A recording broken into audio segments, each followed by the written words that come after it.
Ooh, nice! Big box in today. Exciting. From Synthcube, Concord, Massachusetts. Thank you, Synthcube. Let's see what's in here.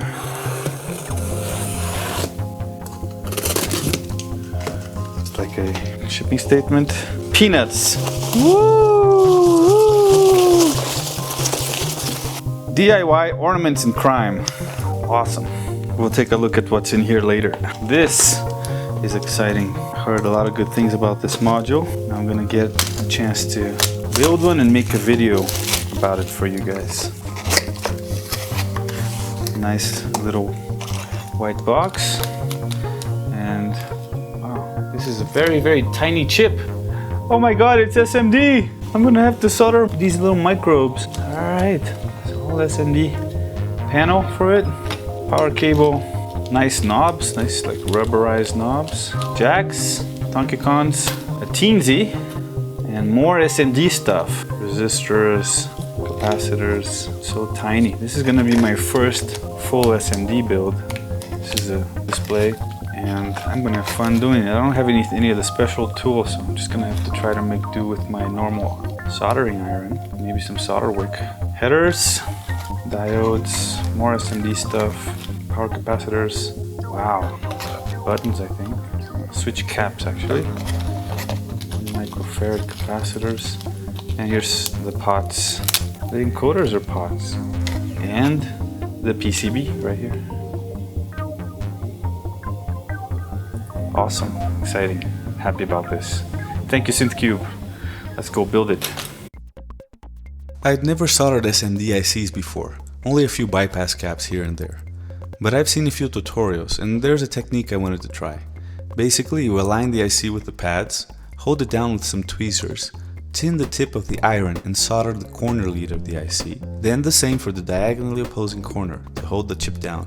Then you apply solder freely over all the leads on both sides, even if they glob together. And finally remove the excess with some desoldering braid. It worked quite well for the most part, and I was surprised how quick and easy it was. Only one IC, the CV input buffer, needed a touch-up afterwards, which was thankfully the only troubleshooting I had to do for this module. Then I started soldering on the transistors. Not as easy as the ICs at first. I even soldered one where a regulator should have gone, so I had to remove it, which was a pain. I went on to solder the regulators on both sides of the PCB. When I got to the resistors, I started to realize it wasn't going to be a walk in the park without proper magnifier, some thinner solder, flux, solder paste, and some smaller and better tweezers. So I decided to stop for now and go get supplies before making a complete hack job out of this.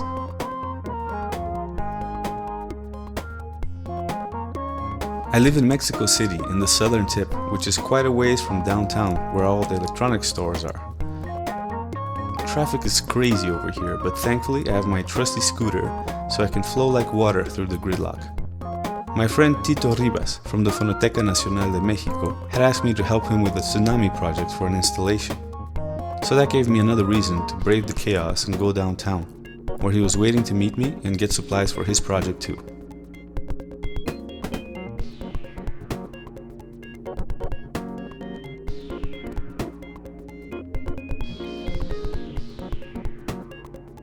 That's Tito. Tito and I walked around for about an hour and a half and got all the stuff we needed.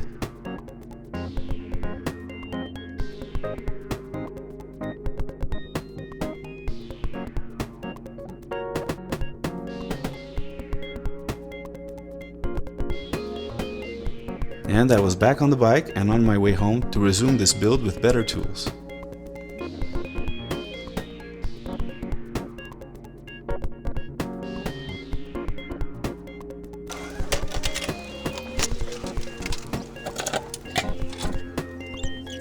There we go, some skinnier solder, 2 brand new tweezers.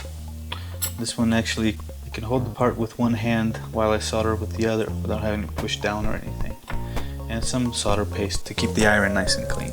Let's try this again. This was much better.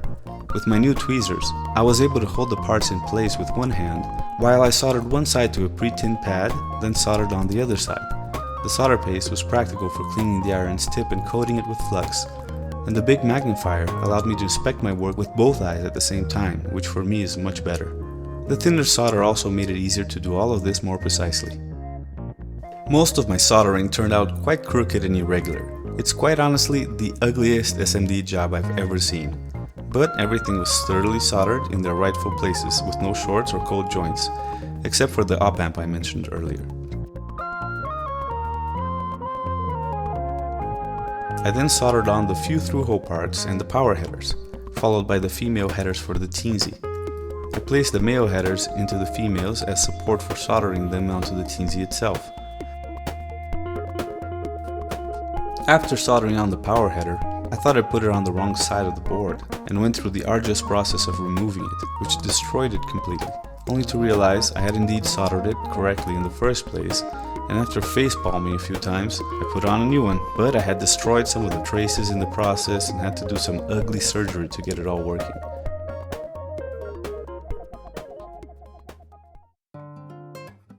Then onto the panel components. As usual, I placed the components onto the board but held off from soldering them until they were fastened to the panel, to make sure all of the spacings and heights were correct. The encoders end up lifted slightly from the PCB due to them being a bit shorter than the Tonkacon jacks. Don't forget to clip the leads down to about half on the OLED's male headers, or the display won't fit behind the panel.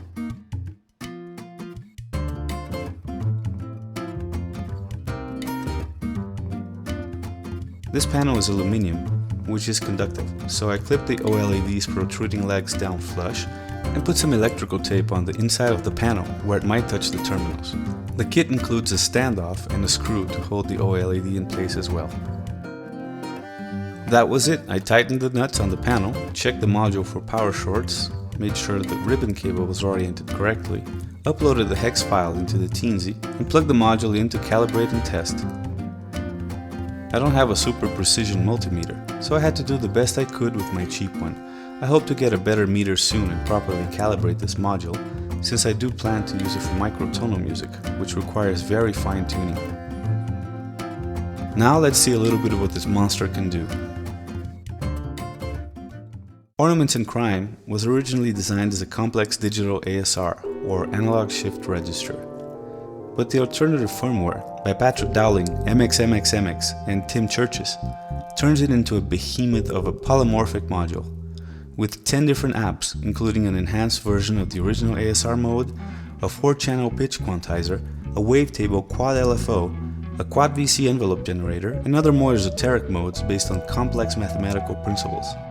Each app is a world in itself, requiring deep study to really grasp and apply effectively, and yet it's strangely playable once you've chosen an app and dialed in some settings.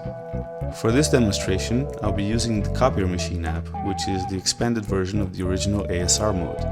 I'm setting a minor pentatonic scale for the quantization and feeding each output to a separate voice in the modular. We will hear it controlled by a keyboard arpeggiator, a random voltage, and then by my joystick controller.